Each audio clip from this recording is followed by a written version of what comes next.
तो हमने पहले जेफेट का रिवीजन किया, देन हमने मॉसफेट का रिवीजन किया, फिर एनमॉस और पीमॉस से बनने वाले सर्किट्स के बारे में पढ़ा, फिर सीमॉस इन्वर्टर से एक ग्राफ पढ़ा जिससे डायरेक्ट हमें बहुत सारे सीमॉस इन्वर्टर के सारे क्वेश्चन सॉल्व हो सकते हैं ऑलमोस्ट। और उसके बाद लास्ट टॉपिक है इसका, that is the MOS capacitor. MOS capacitor से पिछले कुछ सालों में गेट में क्वेश्चंस काफी पूछे जा रहे हैं, तो आपको इसको बहुत अच्छे से पढ़ना है।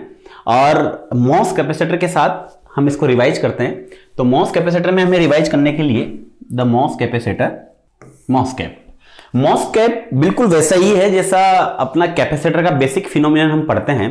कैपेसिटर में क्या पढ़ते हैं हम कैपेसिटर में पढ़ते हैं कि सपोज ये दो प्लेट्स हैं और इन दो प्लेट्स पे अगर एक वोल्टेज सोर्स लगाया जाए, this is plus and this is minus, this is V source, then after some time क्या होगा, प्लेट्स पे चार्ज आ जाएगा। तो ये एक पैरेलल प्लेट कैपेसिटर है जिसके अंदर यहां पॉजिटिव पॉजिटिव पॉजिटिव चार्ज आ गया, यहां नेगेटिव लगाने के कारण नेगेटिव चार्ज आ गया, और ये एक कैपेसिटर यहां इसके अंदर एक चार्ज स्टोरेज हो जाएगा, दैट इज द सो इसको हम क्या कहेंगे, कैपेसिटर कहेंगे। कैपेसिटर यानी capacity to store the charge. Same concept जो एक पैरेलल प्लेट कैपेसिटर का होता है वो हम मॉसफेट में भी यूज कर सकते हैं, क्योंकि मॉस भी एक तरीके का कैपेसिटर है। मॉस में क्या होता है, मॉस के स्ट्रक्चर को अगर अपन ध्यान से देखें तो एक चीज अपन देख सकते हैं कि मॉस में क्या होता है। देखिए ये आपका मॉसफेट है, ये SiO2 oxide, then this is the semiconductor यानी पी टाइप और एन टाइप, तो इसको अपन ऐसे लिख सकते हैं सेमीकंडक्टर। तो एक मेटल जनरली मॉसफेट का जो एरिया होता है, अगर अपन मॉसफेट की बात करें, दिस इज द मॉसफेट, और मॉसफेट की अगर बात करें तो यहां N plus this is P, तो यहां वाला एरिया P हो गया, देन उसके बाद में SiO2 और देन उसके बाद में मेटल। तो हम ये वाला पोर्शन उठा रहे हैं, ये वाला पोर्शन को इनलार्ज करके ये बना रहे हैं। तो इस पोर्शन को इनलार्ज करके हम ये बना रहे हैं, यानी this is the metal, this is the SiO2, this is the P type semiconductor. और इसमें तीन टर्मिनल होते हैं, this is the source, drain, gate, ये तीन टर्मिनल ऊपर और एक टर्मिनल नीचे होता है बॉडी टर्मिनल, जो इंटरनली शॉर्ट होता है, मोस्ट अनयूज्ड, इसका बहुत कम यूज होता है क्योंकि ये इंटरनली शॉर्ट होता है सोर्स से। तो इसमें दो टर्मिनल हो गए, एक ये टर्मिनल बॉडी टर्मिनल और एक तरीके से this terminal is here.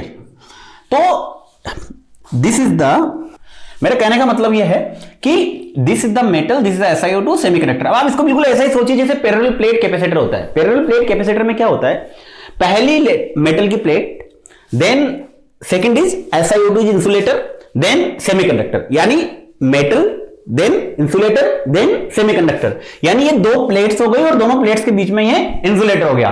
It is like a parallel plate capacitor. और अगर ये पैरेलल प्लेट कैपेसिटर हो गया तो इसके कारण एक कैपेसिटेंस भी होगा। कैपेसिटेंस कितना होगा, COX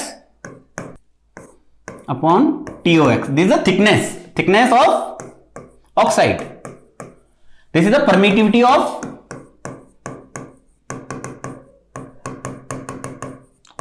ऑक्साइड, TOX पर unit area, this is the capacitance पर यूनिट एरिया को अपने 1 मान लिया, पर यूनिट एरिया। तो दिस इज द कैपेसिटेंस। तो एक कैपेसिटर बेसिकली मॉस में क्या होता है, मॉसफेट में मेटल ऑक्साइड और सेमीकंडक्टर मिलकर एक मॉस कैपेसिटर बनाते हैं और उसके कारण जो कैपेसिटेंस क्रिएट होता है that is the epsilon OX upon TOX। Epsilon यानी ये जो मेटेरियल SiO2 है तो इसका अलग एप्सिलॉन रिलेटिव परमिटिविटी होगी। अगर कोई दूसरा मटेरियल लेते हैं, जनरली 90% हम SiO2 ही लेते हैं, लेकिन अगर कोई दूसरा मटेरियल HFO2 या कोई और नए मटेरियल्स भी हैं, अगर उनकी ऑक्साइड लेते हैं तो उसका एप्सिलॉन अलग होगा। TOX is the thickness of the oxide, और उन दोनों के कारण ये बेसिकली फॉर्मूला कहां से है, C is equal to epsilon A upon D। ये अपन पढ़ते हैं तो epsilon D is the TOX, A is the per unit area, so area is 1। So ये फॉर्मूला पैरेलल प्लेट कैपेसिटर से आया है, क्लियर। तो this is the capacitance developed by this MOS. अब इसके अंदर एक चीज होती है, हमें ड्रॉ करनी होती है CV कैरेक्टरिस्टिक्स। क्या, CV कैरेक्टरिस्टिक्स। तो इसको अपन ऐसा करते हैं, CV कैरेक्टरिस्टिक्स हम ड्रॉ करते हैं मॉस कैपेसिटर का, CV characteristic, that is very important for the GATE examination। तो CV कैरेक्टरिस्टिक्स अगर मॉस कैपेसिटर के लिए ड्रॉ करना है, इसका मतलब this is the C and this is the V। V यहां पे क्या होगा, दैट इज ये इंटरनली शॉर्ट टर्मिनल होता है सोर्स से, इसलिए सोर्स और ये गेट, तो VGS और यहां C इज द कैपेसिटेंस। अब देखो कैपेसिटेंस ऑफ द मॉसफेट। हम अगर मॉसफेट की वर्किंग को देखें तो मॉसफेट की वर्किंग 3 पार्ट में डिवाइड होती है। मॉसफेट की working is in 3 parts. 3 parts कौन कौन से होते हैं, देखो नंबर 1, इधर से हम चलते हैं। मॉसफेट की वर्किंग को हम 3 पार्ट में पढ़ सकते हैं। Part number 1 is accumulation, part number 2 is depletion, and part number 3 is inversion। अब देखिए accumulation में क्या होता है, सपोज ये मॉस कैपेसिटर है, ये M, ये ऑक्साइड और ये S सेमीकंडक्टर। अक्यूमुलेशन में क्या होता है कि हम यहां लगाते हैं negative charge, this is negative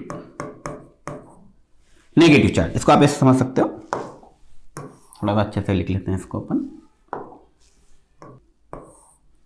this is M, this is O, this is S। यहां पे हमने लगाया negative voltage, this is gate and this is internally source.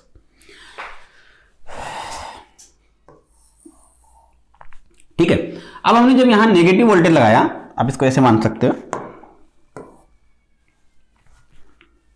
This is negative voltage. जब हमने यहां नेगेटिव वोल्टेज लगाया, नेगेटिव वोल्टेज जब इस मॉसफेट पे लगाया तो क्या होगा, यहां पे नेगेटिव चार्ज आएगा, यहां पे नेगेटिव नेगेटिव नेगेटिव, और यहां पे क्या आएगा, पॉजिटिव चार्ज आएगा। तो पॉजिटिव चार्ज का मतलब होता क्या है, जब VGS नेगेटिव लगाते हैं, suppose this is the MOS, this is metal, this is G gate, यहां पे हमने नेगेटिव वोल्टेज लगाया, this is the metal, this is the SiO2 and this is the P type. तो ये वाला पोर्शन, ये वाला पोर्शन है। तो जैसे ही यहां नेगेटिव नेगेटिव नेगेटिव आएगा तो यहां पे क्या क्रिएट होगा, यहां पे पॉजिटिव चार्ज क्रिएट होगा, पॉजिटिव चार्ज क्रिएट होगा। और जब यहां पॉजिटिव चार्ज क्रिएट होगा, लेकिन मुझे पॉजिटिव चार्ज नहीं चाहिए क्योंकि इसके कारण करंट फ्लो नहीं होगी, आगे की बात है, लेकिन यहां पॉजिटिव चार्ज क्रिएट होगा, this is called as the accumulation। accumulation यानी ये P टाइप का सबस्ट्रेट है और उसी टाइप का चार्ज के लिए यहां क्रिएट हो गए। और आप इसको यूं भी समझ सकते हो कि नेगेटिव अगर यहां है तो पॉजिटिव यहां है, तो यहां इलेक्ट्रिक फील्ड डेवलप हो गया। इलेक्ट्रिक फील्ड की डायरेक्शन क्या होगी, ये वाली होगी। अब इलेक्ट्रिक फील्ड की डायरेक्शन अगर ये वाली होगी, इसका मतलब होल्स हमेशा पॉजिटिव चार्ज होता है और इलेक्ट्रिक फील्ड की डायरेक्शन में मूव करता है, तो ऊपर की तरफ डिप्लेट करेंगे। तो आप यूं ये भी कह सकते हो कि यहां बहुत सारे होल्स इकट्ठे हो जाएंगे, एक्यूमुलेट हो जाएंगे। तो this is the accumulation region of the hole. तो अल्टीमेटली नेगेटिव चार्ज के कारण यहां पॉजिटिव आया, this is known as the accumulation। अब यहां पे जो कैपेसिटेंस है, यहां पे कैपेसिटेंस की वैल्यू क्या होगी, देखो आप यहां पे जो कैपेसिटेंस है, ये चार्ज है, ये चार्ज है। अब चार्ज जब भी वेरिएशन हो, C क्या होता है, dq अपॉन dv। वोल्टेज को चेंज करने पे चार्ज, अगर इस वोल्टेज को चेंज करेंगे तो चार्ज चेंज होगा, उसके कारण एक कैपेसिटेंस डेवलप होगा। तो कैपेसिटेंस का जिस कैपेसिटेंस का जो कारण होगा वो ऑक्साइड लेयर होगी। This oxide layer insulator will be due to the region of capacitance. तो यहां पे जो कैपेसिटेंस क्रिएट होगा that is COX is equal to UX upon TOX। Clear, ये वाला कैपेसिटेंस यहां क्रिएट हो गया। अब हम चलते हैं नेक्स्ट डिप्लीशन रीजन में। डिप्लीशन रीजन में क्या होता है, सपोज डिप्लीशन रीजन में क्या होता है, this is the MOSFET, MOS, this is the M, this is O, this is S। अब हमने यहां लगाया VGS, VG वोल्टेज लगाया पॉजिटिव, लेकिन स्मॉल लगाया, स्मॉल पॉजिटिव लगाया। तो स्मॉल पॉजिटिव अगर हम लगाएंगे तो क्या होगा, पॉजिटिव वोल्टेज जैसे ही आपने यहां लगाया तो यहां क्या आ गया, पॉजिटिव चार्ज आ गया, और यहां पे क्या आ गया, कम नेगेटिव आ गया। यानी होगा क्या, जब आप यहां पे इस वाले पोर्शन में जब आप पॉजिटिव चार्ज लगा दोगे, इसकी बात कर रहा हूं मैं डिप्लीशन रीजन की। डिप्लीशन रीजन में जब आप डिप्लीशन रीजन में जब आप पॉजिटिव चार्ज लगाओगे तो यहां पॉजिटिव चार्ज लगाने के कारण क्या होगा, यहां पॉजिटिव पॉजिटिव, ये पॉजिटिव के कारण एक इलेक्ट्रिक फील्ड डेवलप होगा किस तरफ, नीचे की तरफ। तो अब यहां जो इलेक्ट्रिक फील्ड होगा वो इसकी डायरेक्शन ये नहीं होगी, उसकी डायरेक्शन क्या होगी, उसकी डायरेक्शन होगी पॉजिटिव से नेगेटिव की तरफ, यानी इस तरफ। और ये जो इलेक्ट्रिक फील्ड होगा इसके कारण यहां के जो, समझ लो आप, जो होल्स हैं वो नीचे की तरफ जाएंगे। अब ये पी टाइप का सबस्ट्रेट है और इसके अगर होल्स नीचे की तरफ जाएंगे तो यहां पे क्या बच जाएंगे, केवल जो नेगेटिव आयंस है, क्या, जो पी टाइप के अंदर एक्सेप्टर आयंस है वो केवल आयंस बच जाएंगे यहां पे। समझ गए आप बात को। जब यहां स्मॉल पॉजिटिव वोल्टेज लगाया, पॉजिटिव वोल्टेज के कारण नीचे की तरफ इलेक्ट्रिक फील्ड लगा, इलेक्ट्रिक फील्ड लगने के कारण होल्स नीचे की तरफ डिप्लीट हुए, क्योंकि यहां बहुत सारे होल्स है पी टाइप में, होल्स नीचे की तरफ डिप्लीट हुए तो यहां क्या बचे, यहां केवल बचे आयंस। क्या बचे, आयंस। इस पॉजिटिव के कारण यहां नेगेटिव आयन क्रिएट हो गए और नेगेटिव आयन क्रिएट के कारण this is the depletion, this is depletion region. तो अब यहां पे एक, तो this is the depletion reason. अब Vg अगर पॉजिटिव है और अगर हमने यहां पॉजिटिव स्मॉल वोल्टेज लगाया तो स्मॉल वोल्टेज के कारण यहां पे आयंस क्रिएट हो गए। अब आयंस जब क्रिएट हो गए डिप्लीशन रीजन में, तो ये जो आयंस हैं इनके कारण डिप्लीशन रीजन क्रिएट हुआ और डिप्लीशन रीजन के कारण यहां पे क्या होगा, एक कैपेसिटेंस भी डेवलप होगा। इसकी suppose this is the length is, आप मान लो WD, और WD किसके बराबर होगी, W depletion will be equal to root over, या आपको याद रखना है 2 epsilon upon Q, this is SI 1 upon Na into psi S. Psi S is surface potential. क्या है ये, सरफेस, इस सेमीकंडक्टर की सरफेस पे जो चार्ज है, surface, this is the WD, width of the depletion layer. तो width of the depletion layer के कारण भी एक कैपेसिटेंस आएगा और एक कैपेसिटेंस किसके कारण आएगा, प्लस प्लस, और इस ऑक्साइड के कारण भी आएगा। तो यहां दो तरह के कैपेसिटेंस होंगे, तो इसको अपन ऐसा कर सकते हैं, अगर इसको ध्यान से देखें अपन तो यहां पे दो कैपेसिटेंस है। कैसे, एक कैपेसिटेंस हो गया ऑक्साइड के कारण, दैट इज COX, और दूसरा कैपेसिटेंस हो गया WD, जो आयंस के कारण, डिप्लीशन रीजन के कारण, दिस इज CD। तो CD और COX मिलके जो ओवरऑल कैपेसिटेंस बनेगा वो क्या बनेगा, दोनों सीरीज में हैं, दोनों किसमें हैं, सीरीज में, और दोनों सीरीज में होंगे तो 1 upon C is equal to, जो इक्विवेलेंट आएगा वो आएगा 1 upon CD plus 1 upon COX, यानी आपका कैपेसिटेंस डिक्रीज हो जाएगा।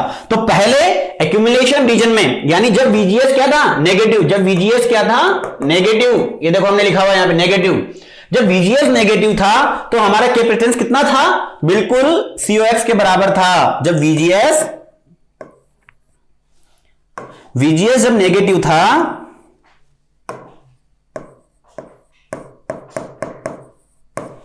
VGS जब नेगेटिव था तो हमारा कैपेसिटेंस किसके बराबर था, COX के बराबर। लेकिन जैसे ही हमने VGS को पॉजिटिव किया, यानी इस जगह पे दिस इज VGS इज 0, यहां पे VGS कितना है, 0 से हम पॉजिटिव की तरफ आए, आते ही क्या हुआ, डिप्लीशन रीजन क्रिएट हो गया, और डिप्लीशन, थोड़ा सा ही पॉजिटिव वोल्टेज लगाते डिप्लीशन रीजन आ गया। डिप्लीशन रीजन और ऑक्साइड दोनों के कारण जो कैपेसिटेंस ओवरऑल आया वो डिक्रीज हुआ, क्योंकि दोनों सीरीज में कैपेसिटेंस आ गए, तो वो डिक्रीज हुआ तो कितना हो गया, दिस इज लाइक दिस। तो यहां से लेके यहां तक का जब VGS नेगेटिव था उस रीजन को क्या बोलते हैं, एक्यूमुलेशन रीजन, और यहां से यहां तक जब कैपेसिटेंस गिरा उसको बोलते हैं डिप्लीशन। क्या बोलते हैं, डिप्लीशन रीजन। क्लियर हो गया। और डिप्लीशन रीजन में जो विड्थ होगी चार्ज कैरियर्स की वो क्या होगी, दिस। अब डिप्लीशन रीजन आ गया, अब वापस थर्ड रीजन इज, हम देखें तो इसको देख सकते हैं यहां से, last one is depletion region, तो third one is inversion region. अब इन्वर्जन रीजन में क्या होगा, तो पहला रीजन देख लिया एक्यूमुलेशन, देन डिप्लीशन, एंड इसके बाद वाला रीजन कौन सा होगा,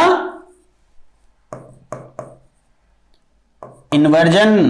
अब आपने क्या किया, ये डिप्लीशन लेवल पॉजिटिव लगाया, लेकिन कहां स्मॉल लगाया, VGS इज लेस देन, यहां पे VGS जो है वो लेस देन होगा किससे, VGS is less than VTH, depletion region में VGS is less than VTH, threshold voltage से कम होगा। लेकिन जैसे ही आप थ्रेशोल्ड वोल्टेज से ज्यादा लगाएंगे VGS is positive but greater than VTH। अगर आप जैसे ही यहां ज्यादा लगाएंगे तो क्या होगा, यहां पॉजिटिव चार्ज, उसको समझा देता हूं मैं आपको हल्का सा। जैसे ही आपने ये N plus, this is the N plus, आपने यहां क्या लगाया, जैसे ही आपने यहां ये SiO2 एंड देन मेटल, ये मेटल देन SiO2 और ये, तो आपने जैसे ही यहां नेगेटिव वोल्टेज लगाया VGS ग्रेटर देन VTH, तो ज्यादा लगाते ही आपका क्या हुआ, यहां नेगेटिव, यहां आपका सॉरी पॉजिटिव वोल्टेज लगाया, sorry positive voltage, this is the positive voltage greater than VTH। तो पॉजिटिव वोल्टेज लगाते ही यहां आपका आ गया पॉजिटिव पॉजिटिव पॉजिटिव और यहां आपका आ गया नेगेटिव नेगेटिव नेगेटिव। लेकिन अब ये पहले क्या हुआ, कम पॉजिटिव लगाया था, कम पॉजिटिव लगाया था तो डिप्लीशन रीजन, क्योंकि होल्स नीचे की तरफ डिप्लीट हुए थे इलेक्ट्रिक फील्ड के कारण, और इलेक्ट्रिक फील्ड इस डायरेक्शन में है, दिस इज इलेक्ट्रिक फील्ड, तो होल्स नीचे की तरफ डिप्लीट हुए। अब क्या होगा, इलेक्ट्रिक फील्ड इतना ज्यादा होगा, वोल्टेज इतना ज्यादा है पॉजिटिव, VTS से ज्यादा है, तो इलेक्ट्रिक फील्ड ज्यादा होगा, तो नीचे जो माइनॉरिटी चार्ज कैरियर्स है पी टाइप में, this is the P type substrate, यहां जो इलेक्ट्रॉन्स है वो भी ऊपर चले जाएंगे और यहां जमा हो जाएंगे, और यहां जब जमा हो जाएंगे तो यहां एक चैनल बन जाएगा, इन्वर्जन लेयर बन जाएगी। इसको इन्वर्जन क्यों बोलते हैं, क्योंकि यहां पी टाइप का सेमीकंडक्टर किस में कन्वर्ट हो चुका है, एन टाइप में कन्वर्ट हो चुका है, एन टाइप में कन्वर्ट हो गया ये वाला एरिया, तो दिस इज द इलेक्ट्रॉन्स आ चुके हैं, तो दिस इज द इन्वर्जन। तो इन्वर्जन कब होता है, जब VGS is greater than VTH। अब इन्वर्जन में वापस केवल यहां क्या है, चार्ज कैरियर्स, इन्वर्जन में क्या है, यहां पे this is MOS, this is MOS, तो यहां पे क्या है, positive positive positive charge carriers, और यहां पे क्या है, नेगेटिव नेगेटिव नेगेटिव। यहां डिप्लीशन आयंस हैं वो खत्म हो गए, उनकी जगह यहां चार्ज कैरियर्स आ गए ऊपर, तो यहां दोनों ही केवल चार्ज कैरियर्स है। इसका मतलब यहां वापस कैपेसिटेंस क्या हो गया, COX के बराबर हो गया। तो यहां पे जो कैपेसिटेंस है वापस COX is equal to x upon TOX, यानी आपका कैपेसिटेंस वापस इस रीजन में जब भी आपका VGS VTS से ज्यादा होगा तो वापस आपका कैपेसिटेंस क्या हो जाएगा, this will be equal to this C max and this is C minimum। Are you clear about it. अब ये ध्यान रखना, this is at low frequency, क्योंकि हाई फ्रीक्वेंसी अगर होगी सिस्टम की, इनपुट की हाई फ्रीक्वेंसी अगर होगी तो आपका कभी भी इन्वर्जन नहीं हो सकता है। हाई फ्रीक्वेंसी पे इन्वर्जन नहीं होता है क्योंकि चार्ज कैरियर्स का ब्रेक डाउन नहीं होता है, आपके एटम्स का ब्रेक डाउन नहीं होता है, यहां पे ब्रेक डाउन नहीं होता है, ब्रेक डाउन नहीं होता है तो इन्वर्जन नहीं होता है। तो दिस इज फॉर, अगर ये लो फ्रीक्वेंसी पे होता है ये वाला ऑपरेशन इन्वर्जन का, तो आपके कैपेसिटेंस वो का वही रहता, this is high frequency. High frequency पे ध्यान से समझना, हाई फ्रीक्वेंसी पे इन्वर्जन नहीं हो सकता है क्योंकि हाई फ्रीक्वेंसी पे आपका जब डिप्लीशन के बाद जो इन्वर्जन रीजन होता है वो ब्रेकडाउन के कारण आता है, इलेक्ट्रिक फील्ड के कारण, हाई इलेक्ट्रिक फील्ड लगाते हैं, हाई इलेक्ट्रिक फील्ड के कारण यहां ब्रेकडाउन होता है, लेकिन वो ब्रेकडाउन हाई फ्रीक्वेंसी पे आकर नहीं हो पाता है, और नहीं हो पाता है तो कैपेसिटेंस उतना ही रहता है जितना डिप्लीशन रीजन में ऑलमोस्ट था। तो अगर लो फ्रीक्वेंसी पे होगा तो वापस आपका कैपेसिटेंस COX के बराबर चला जाएगा। तो आपको मॉस कैपेसिटर में ये वाला डायग्राम बहुत ध्यान इंपॉर्टेंट है वेरी गेट के लिए, क्योंकि इसमें CV कैरेक्टरिस्टिक्स कई बार पूछे जाते हैं। तो this is the accumulation region, this is for NMOS, ध्यान रखना। PMOS के लिए सीक्वेंस चेंज हो जाएगी। तो दिस इज फॉर NMOS, ये आपको तीनों रीजन ध्यान में होने चाहिए, बिल्कुल क्लियर आपको समझ में आ रहा होगा कि कैसे तीनों रीजन के अंदर आपका मॉस कैपेसिटर काम कर रहा है और हमें तीनों रीजन्स के अंदर कैसे कैपेसिटेंस मिल रहा है वोल्टेज के रेफरेंस में। I think you are very clear about the MOS capacitor. अब इसी सीक्वेंस में हमें एक छोटी सी चीज और देखनी पड़ेगी, मैं इसको साइड में करता हूं थोड़ा सा। Next is energy band diagram of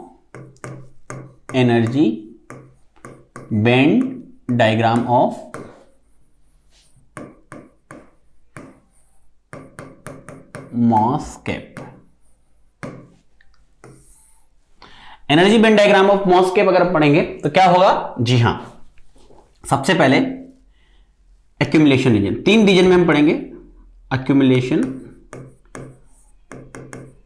reason में क्या होगा, देखो एक्यूमुलेशन रीजन में ये तो हम पढ़ रहे हैं अब energy band diagram of the MOS. Energy band diagram of the MOS में सबसे पहले एक्यूमुलेशन रीजन के लिए अपन एनर्जी बैंड डायग्राम बनाए तो देखो बहुत सिंपल है। सबसे पहले ये मेटल है, ये ऑक्साइड है और ये सेमीकंडक्टर है, ठीक है, metal oxide semiconductor. Metal oxide semiconductor में एक लाइन हमेशा अपन ने पढ़ी है कि जब भी कोई डिवाइस इंटरेक्टिव डिवाइस होता है, जब तक कि उस पर कोई एक्स्ट्रा पोटेंशियल नहीं लगाया जाता तब तक उसका सारे फर्मी लेवल्स सेम लेवल पे रहते हैं। तो सेम ये यहां मेटल का Fermi level, this is the Fermi level of the metal EFM, this is E, इसको अपन अच्छे समझते हैं, दिस इज बेसिकली EFM,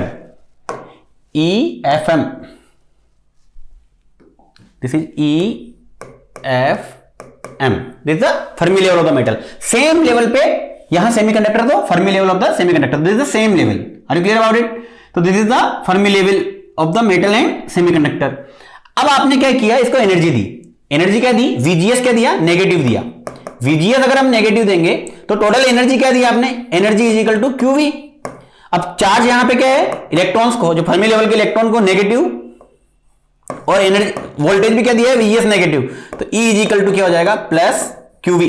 यानी कि आपने इस फर्मी लेवल के इलेक्ट्रॉन को एनर्जी दी तो ये ऊपर की तरफ जाएगा, इसलिए ये ऊपर की तरफ शिफ्ट हो सकता है, ठीक है, ये ऊपर की तरफ जाएगा फर्मी लेवल। नाउ अब इधर की बात करते हैं। तो ये हमारा फर्मी लेवल हो गया सेमीकंडक्टर का, किसका, पी टाइप के सेमीकंडक्टर का, क्योंकि हम MOSFET की बात कर रहे हैं, NMOS की, NMOS में सबस्ट्रेट जो पी टाइप होता है। अब जैसे ही हमने ये फर्मी लेवल बनाया EFS, ये किसके लेवल में, बिल्कुल मेटल के लेवल का, मेटल के लेवल में फर्मी लेवल बिल्कुल किसका, सेमीकंडक्टर का। अब हम जानते हैं कि सेमीकंडक्टर में, पी टाइप सेमीकंडक्टर में फर्मी लेवल कहां होता है, पी टाइप सेमीकंडक्टर में फर्मी लेवल वैलेंस बैंड के पास में होता है। तो दिस इज द EV, हमने लिख दिया। आप इसको थोड़ा सा पहले समझने के लिए ऐसा करते हैं, दिस इज द EV, ये EV।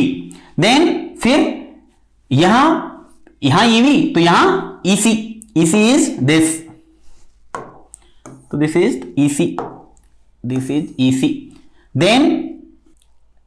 देन दिस इज, हाँ, अब एक नया फर्मी EC आ गया। अब आप समझना बात को, पहले मेटल का फर्मी लेवल, सेमीकंडक्टर का फर्मी लेवल, दोनों सेम लेवल पे। फर्मी लेवल ये पी टाइप का सबस्ट्रेट है, this is P type substrate, P type substrate है, क्योंकि NMOS की बात कर रहे हैं, पी टाइप का सबस्ट्रेट है। तो फर्मी लेवल जो सेमीकंडक्टर होगा किसके पास में होगा, EV के पास में होगा, और इससे कुछ दूरी पे क्या होगा, EC होगा, बिल्कुल सेंटर में। अपन अगर इंट्रिंसिक फर्मी लेवल की बात करें तो बिल्कुल सेंटर में होगा, इंट्रिंसिक फर्मी लेवल बिल्कुल सेंटर में हो गया ना। इन दोनों के बीच का जो गैप है वो क्या कहलाता है, phi b।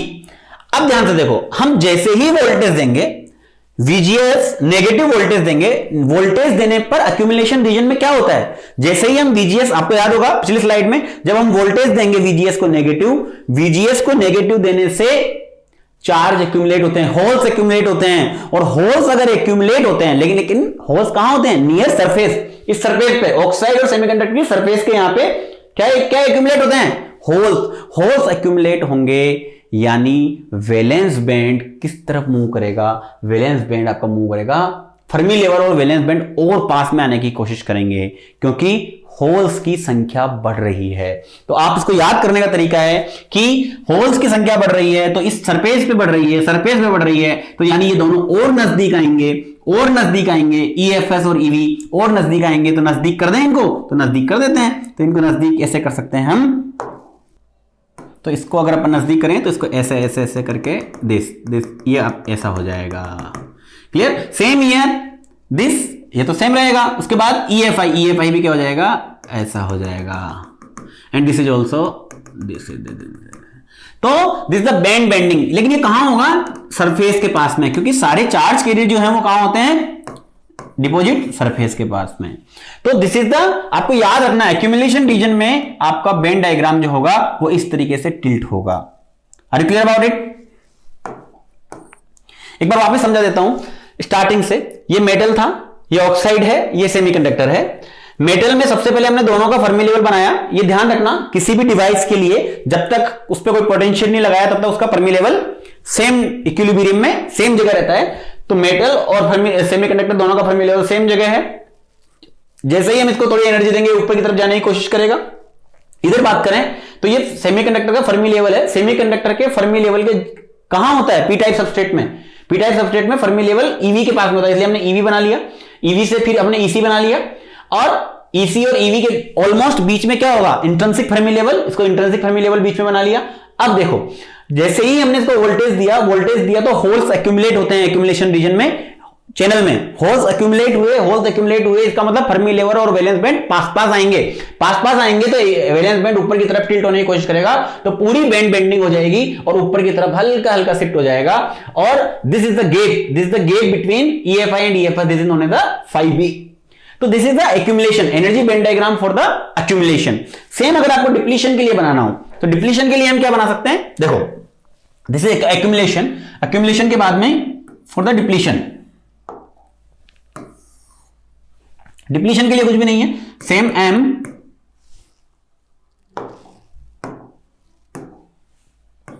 M O और S। क्लियर? नाउ सेम चीज हमें यहां से बनानी है, दिस एक्यूमुलेशन में सबसे पहले Fermi levels, this is EFM metal का Fermi level, this is EFS semiconductor का फर्मी लेवल, सेमीकंडक्टर का फर्मी लेवल। क्लियर हो गया? नाउ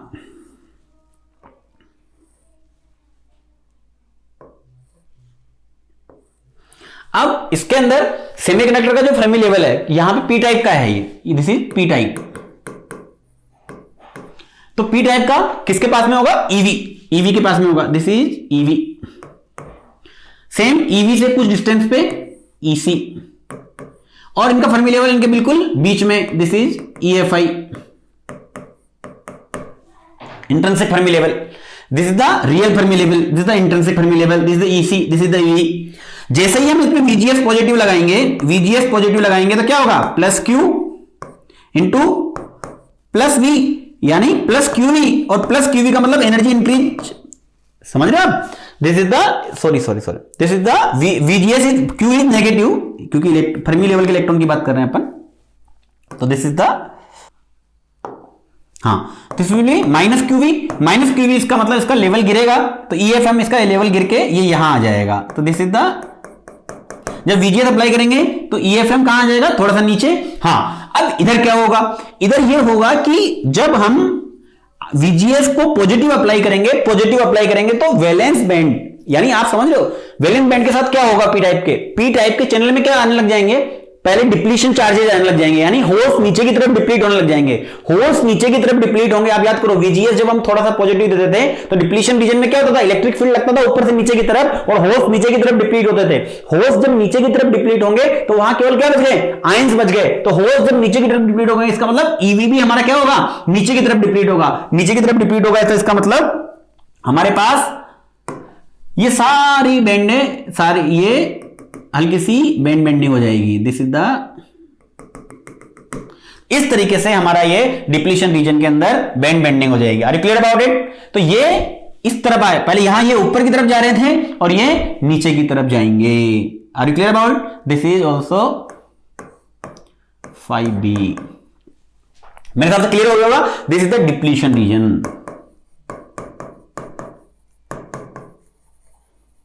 तो डिप्लीशन रीजन का बेंडिंग डायग्राम आपको बिल्कुल क्लियर हो गया। Now third one, last one is inversion region का बेंड डायग्राम। तो ये आपने बिल्कुल अच्छे से समझ में आ गया। Then last one is inversion layer का बेंड डायग्राम। तो इन्वर्जन लेयर का बेंड डायग्राम बनाते हैं, आप इसको नोट कर लीजिए। नाउ इन्वर्जन लेयर का डायग्राम हम इधर बनाते हैं। मैं इसको रब कर रहा हूं, इस वाले पोर्शन को। नाउ इन्वर्जन रीजन का अगर डायग्राम बनाएंगे तो क्या होगा?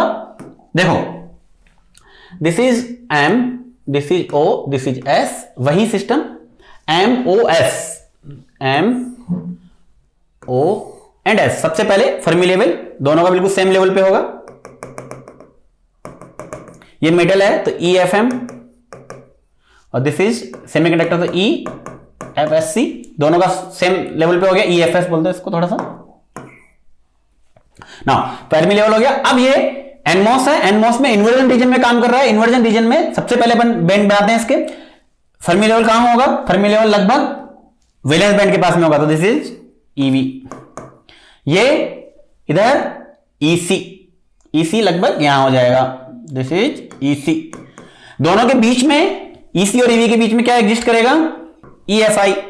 और अब EFI जब एग्जिस्ट करेगा, अब देखो ये सिंपल सिचुएशन है। अभी तक हमने कोई वोल्टेज अप्लाई नहीं किया। जैसे ही हम VGS पॉजिटिव वोल्टेज अप्लाई करेंगे VGS पॉजिटिव वोल्टेज अप्लाई करेंगे तो इसको एनर्जी मिलेगी, एनर्जी यानी माइनस क्यूवी यानी मेटल का फर्मी लेवल थोड़ा सा नीचे की तरफ मूव होगा एक तरीके से, तो ये आ जाएगा नीचे की तरफ। हाँ, अब इधर क्या होगा, इधर वही हो रहा है, पहले डिप्लीशन में क्या हुआ, डिप्लीशन रीजन के अंदर हमने जैसे ही पॉजिटिव चार्ज लगाया नीचे की तरफ इलेक्ट्रिक फील्ड आया, होल नीचे की तरफ डिप्लीट होने लगे और ऊपर आयंस बच गए केवल चैनल में। अब और ज्यादा VGS पॉजिटिव लगाएंगे तो नीचे पी टाइप में जो माइनॉरिटी चार्ज कैरियर है वो भी क्या होंगे, ऊपर आने की कोशिश करेंगे चैनल में और पूरे चैनल में जमा हो जाएंगे, पूरे चैनल में जमा हो जाएंगे।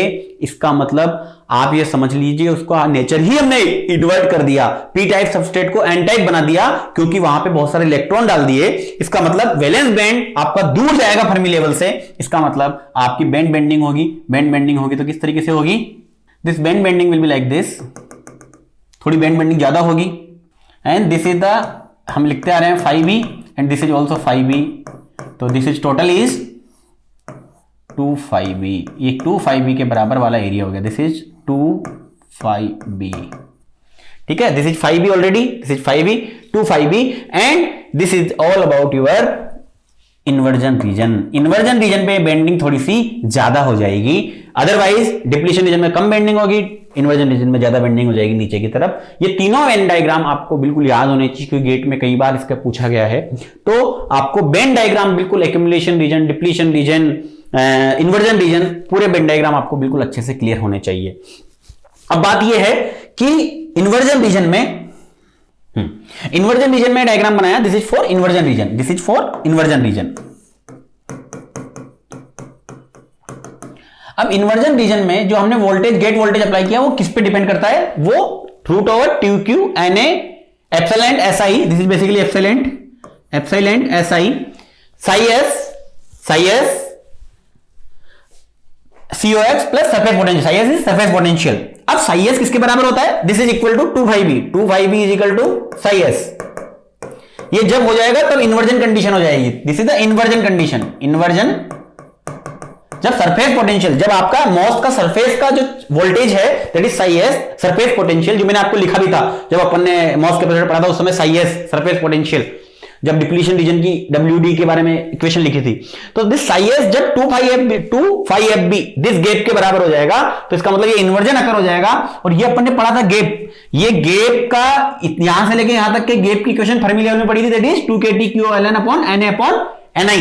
तो यहां पे दो बार है ये, दिस प्लस दिस, तो दिस इज 2,5FB। 2,5FB का मतलब this will B 2 into KT upon Q ln upon Na upon Ni। जब इसको हम यहां से यहां पुट कर देंगे तो फाइनली हमको Vg मिल जाएगा इन्वर्जन कंडीशन में, this is Vg in inversion condition, Vg at inversion condition. ठीक है, तो these formulas are related to MOS capacitor. Are you clear about it? बिल्कुल क्लियर आपको समझ में आना चाहिए कि मॉस कैपेसिटर कैसे काम कर रहा है, मॉस कैपेसिटर में क्या हो रहा है और मॉस कैपेसिटर के बेन डायग्राम को हम कैसे ड्रॉ करते हैं। ये अगर आपको क्लियर है तो आपकी काफी प्रॉब्लम वैसे ही सॉल्व हो जाएगी। तो इट इज ऑल अबाउट। और एक इसके बाद आपको थोड़ा सा ब्रीफ करके आपको कहीं भी अच्छी जगह से आप एक बार देख लीजिएगा लेक्चर्स को, जब आप पूरे लेक्चर सुनेंगे तो उसमें आपको नॉन आइडियल मॉस और आइडियल मॉस इसके बारे में भी थोड़ा सा पढ़ना है। आइडियल मॉस और नॉन आइडियल मॉस के बारे में थोड़ा सा आप जरूर कर लेना क्योंकि एक आध बार उससे कभी क्वेश्चन आया है। तो आइडियल मॉस और नॉन आइडियल मॉस के बारे में भी आप कहीं से भी मेरे लेक्चर्स जब आएंगे तो आप अच्छे से उसको समझिएगा, वहां भी आपको थोड़ा सा देखना होगा। तो this is all about your MOS capacitor. MOS capacitor हमारा बिल्कुल कंप्लीट है और इसके बाद इस पूरे चैप्टर को हमने बहुत अच्छे से पढ़ा, रिवाइज किया, जेफेट को रिवाइज किया, देन मॉसफेट को रिवाइज किया, देन सीमॉस इन्वर्टर को रिवाइज किया, उससे रिलेटेड न्यूमेरिकल्स के बारे में पढ़ा कैसे सॉल्व होते हैं, then last one is the MOS capacitor जिसके बारे में हमने बहुत अच्छे से पढ़ा। तो this is all about your MOSFET chapter. MOSFET chapter का रिवीजन हमने बहुत अच्छे से किया। और अब लास्ट वन इज ये चारों आईसी फैब्रिकेशन जो यूनिट है, आईसी फैब्रिकेशन एक पूरी थ्योरेटिकल यूनिट है, उसको आपको पूरा थ्योरी ही पढ़ना है, ऑक्सीडेशन, डिफ्यूजन, ये सब क्या होता है। बाकी ये ऑलमोस्ट सारे फॉर्मूले हमने कवर किए हैं। Thank you so much. आप दिल लगा के मेहनत कीजिए और गेट क्रैक कीजिए और आपका सबका अच्छा रैंक आएगा, ये मेरा विश्वास है। और आप अगर इतने मन से और इतने कॉन्सेप्ट से अगर पढ़ेंगे तो डेफिनेटली आपको आउटपुट मिलेगा ही मिलेगा। अगर अपने मॉसकेप को समराइज करो, दो तरह के मॉसकेप होते हैं फाइनली। अभी तक जो अपने पढ़ा वो आइडियल मॉसकेप था, ये सारी डिस्कशन जो हुआ आइडियल मॉसकेप के हुआ। तो कभी कभी नॉन आइडियल मॉसकेप आ जाता है। नॉन आइडियल मॉसकेप क्या होता है? नॉन आइडियल मॉसकेप में क्या होता है?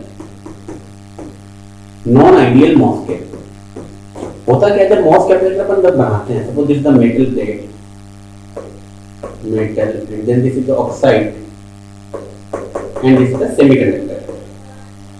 तो यहाँ पे क्या होता है? कुछ चार्जेज होता है, फिक्स चार्ज होता है, क्यू फिक्स या क्यू इंटरफेस चार्ज, इस तरह के कुछ चार्जेज रह जाते हैं ऑक्साइड में।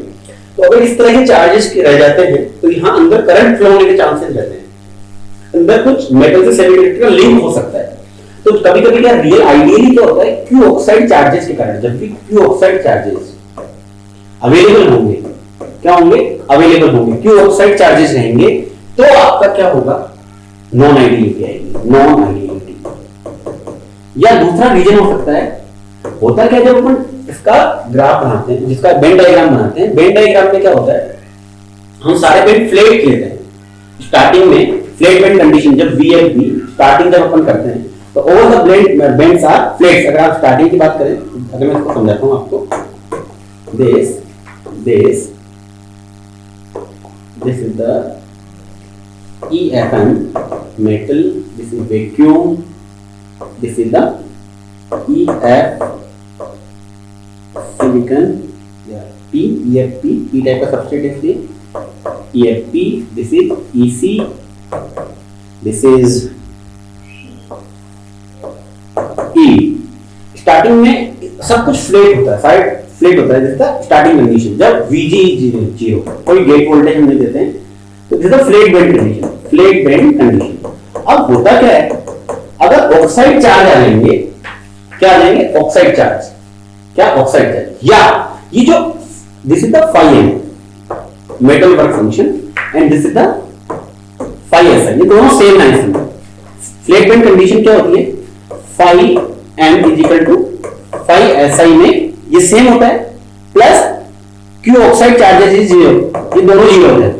तो हमें क्या होता है? बेंड फ्लैट मिलते हैं, दोनों का फर्मी लेवल बिल्कुल सेम है, work function, sorry work function है phi m और phi SI भी अगर दोनों बिल्कुल सेम हो, दोनों बिल्कुल सेम हो तो आपको फ्लैट बेंड मिलते हैं और क्यू ऑक्साइड भी 0 होनी चाहिए, दोनों कंडीशन में फ्लैट बेंड होती है।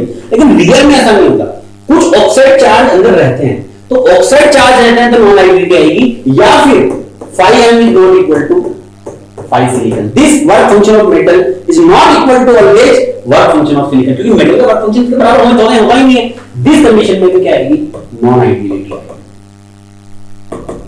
तो नॉन आइडियलिटी के दो रीजन है, एक phi m is not equal to phi SI, एक QoS। तो वास्तव में ये बेंड जो होते हैं ये आपको फ्लैट नहीं होते, फिर ये फ्लैट नहीं होते, ये क्या होते हैं? हल्के से बेंड होते हैं। तो बेंड शुरू में क्या होते हैं? बेंड होते हैं, तो इस तरह के होते हैं या इस तरह के होंगे, इस पर डिपेंड करेगा कि बेंडिंग चार्ज क्यू ऑक्साइड कैसे है, या ये phi m बड़ा है या छोटा है, उस पर डिपेंड करेगी बेंडिंग।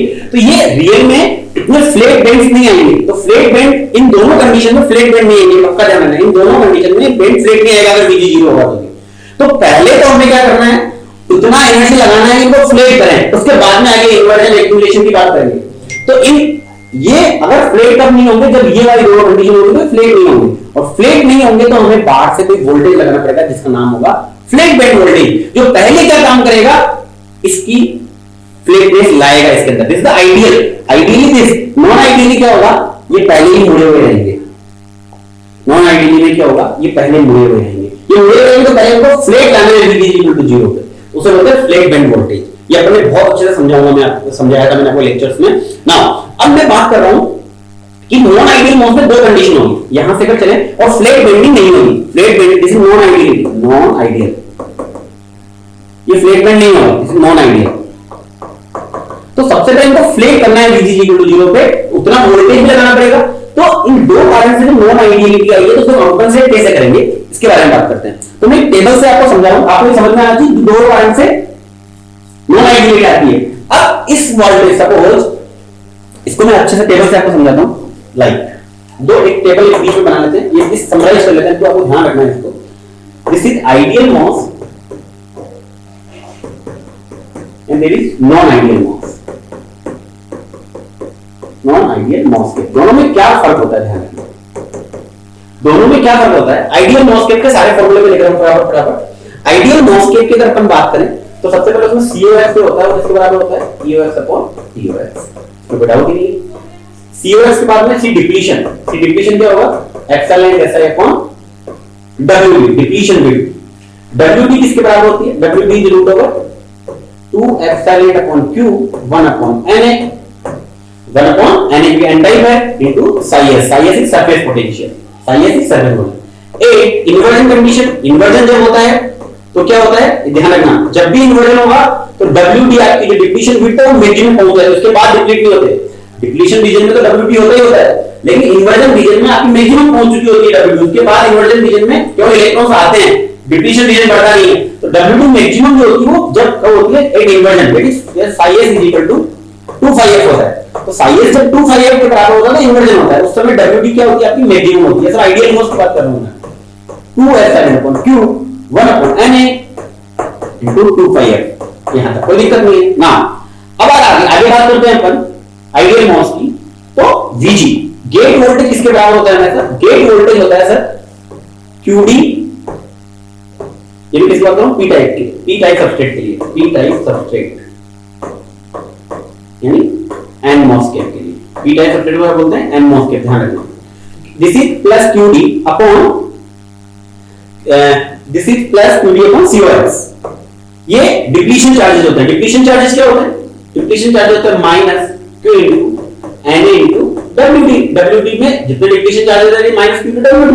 तो डिप्लीशन चार्जेस के कारण एक वोल्टेज आएगा प्लस जो आपका क्या है? psi s। ये दो कारण होते हैं VG जो होता है उसके दो कारण होते हैं। ये फॉर्मूला आपको पता होना चाहिए, ये अपने क्लास में बहुत अच्छे से समझाया है मैंने आपको, तो वापस में थोड़ा अच्छे से लिखता हूं। VG is equal to gate voltage ideal MOSFET में क्या होगा? हमेशा this is QD upon COX plus psi s। इसी के अंदर अगर VTH जो होगा थ्रेशोल्ड वोल्टेज क्या होगा? जब psi s इसके बराबर हो जाएगा 2 phi f, कोई दिक्कत नहीं है sir. COX plus 2 phi f, ये आइडियल मॉस्फेट की बात है। ये VTH है, ये QD किसके बराबर है? WD this. तो आप ये सब कुछ आगे से आगे कैलकुलेट कर सकते हो। पूरा एक साथ इतना बड़े फॉर्मूले जो मैंने अभी जस्ट बताया तो उसको रटने की जरूरत नहीं है। सिंपल इस तरीके से आप एक टेबल में सारी चीजें याद कर सकते हो आइडियल मॉस की। ये थ्रेशोल्ड वोल्टेज, ये VG, ये QD, this is the depletion charge कर ये ना। अब नॉन आइडियल मॉस में फर्क क्या होता है? नॉन आइडियल मॉस में सारी चीजें यहां पे तो बिल्कुल सेम है। COX भी बिल्कुल सेम होगा, EOX अपॉन TOX, यहां भी कोई दिक्कत नहीं है सर। CD भी बिल्कुल सेम होगा sir, epsilon I upon WD, यहां भी कोई दिक्कत नहीं है। WD is 2 epsilon upon Q 1 upon NA psi s, यहां भी कोई दिक्कत नहीं है sir. psi s is equal to 2 phi f पे क्या हो जाएगा? इन्वर्जन हो जाएगा, यहां भी कोई दिक्कत नहीं है सर। WD मैक्सिमम कितना हो जाएगा? ये भी कोई दिक्कत नहीं है sir, 2 epsilon upon Q 1 upon NA into 2 phi f, ये भी कोई दिक्कत नहीं है सर। WD मैक्सिमम हां यहां आएगा। यहां क्या होगा? जो VG है, VG जो है वो आपके बेंड्स ऑलरेडी फ्लैट नहीं थे, आपको ध्यान रखना है। आपके बेंड ऑलरेडी फ्लैट नहीं थे, आपके बेंड ये फ्लैट नहीं थे ऑलरेडी, इन दोनों कारण के कारण, या तो ये दो कारण हो, phi m is not equal to phi si या q ऑक्साइड, इन दो कारण हो सकते हैं।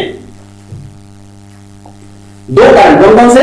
phi m नॉन आइडेंटिटी के दो कारण है, नॉन आइडेंटिटी के phi m is not equal to phi silicon और qx is there, qx greater than 0 हो सकता है और qx नेगेटिव चार्ज हो सकता है, दोनों तरह के चार्ज हो जाएंगे वो phi m is not equal to, तो इस कारण ये नेगेटिव चार्जेस ये प्रेजेंट हो, ये पॉजिटिव चार्ज हो सकता है, नेगेटिव चार्ज हो सकता है, लेस देन 0 लिखा, ऐसे मत लिखो आप, कोटेशन हो जाओगे।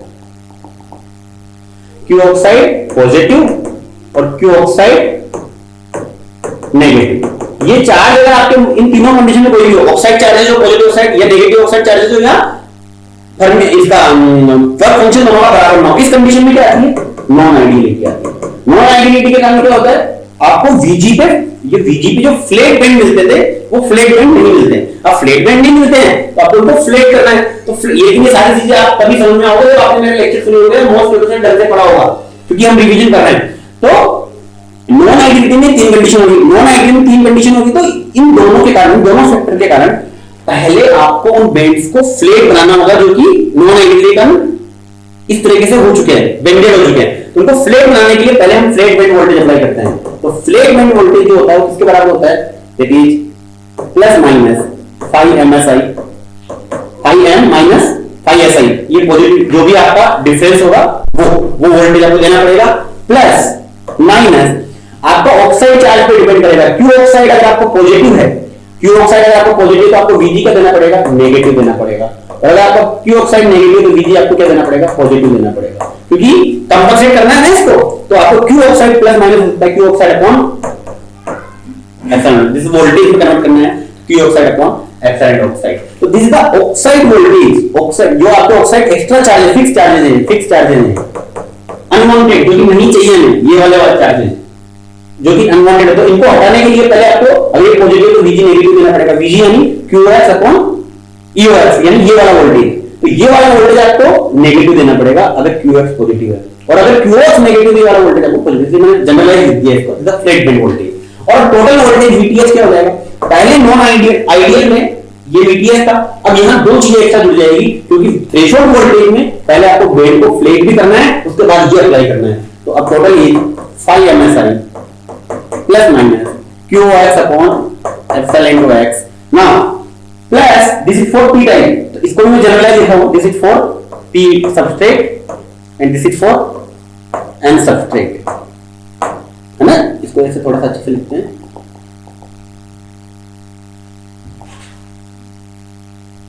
तो दिस इज, ये तो आपका फ्लैट बेंड फ्लैट करने के लिए, प्लस ये जो आपको अप्लाई करोगे it is QD upon COX plus minus 2πf, यहां पे भी प्लस माइनस मिलेगा, इस प्लस का मतलब है p टाइप सबस्ट्रेट, इस माइनस का मतलब है n टाइप। तो this is all about MOS capacitor. बहुत अच्छे से मैंने आपको मॉस कैपेसिटर को एक पन्ने में उतार दिया है, और आसानी से आप इसको बिल्कुल कॉपी कर लें, और ये सारे फॉर्मूले से आपको मॉस कैपेसिटर एक बार में पूरी आंखों के सामने आ जाएगा। सारे फॉर्मूले आपको इतनी आसानी से मैंने समझा दिए, यानी आप आसानी से नॉन आइडियल मॉस और आइडियल मॉस को सीख सकते हो और बहुत बेहतरीन रिवीजन कर सकते हो। Thank you so much, thank you.